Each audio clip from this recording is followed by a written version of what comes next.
من در روز 8 مارس برای خواهرچه‌ام یک فرصتچه گرفتم که آن را به او می‌دهم. در روز 8 مارس من برای مادرجانم یک رومال و یک دسته گل تر تحفه کردم است.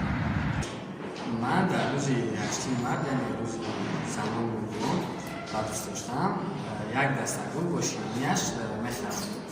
8 مارس در برابر عید مادران بودن چنین مادری من زادروز نیز دارند. من در این روز برای مادرم یک عکسی که در یک سالگی هم همراهشان گرفتگی بودند اما رو برای مادرم تصویر کردند. یک رسم من وی رو برای مادرم به دادگاه هم می‌فرستم.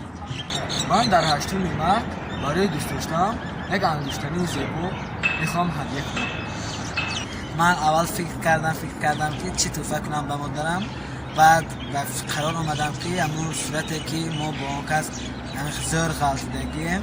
بعد خواستم که همونه به یک رسم کشانم، یعنی که هم زنده تصویر کنم و همین به نزدیکی و رسم تصویر کرد و فکر میکنم که این توفه بهترین خواهد بود در مناسبت روز مادرم برای مادرم.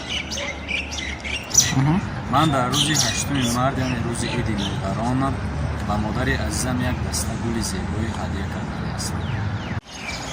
من بخشیده به عید مادران یعنی نیت دارم که در این عید با شکوه بهر مادر خویش یک دسته گل و سالهای قبل که انگشترین نقطه گرفته بودم و نیت دارم که در این روز یعنی به مادرم انگشترین کیلو تحفه نمودم.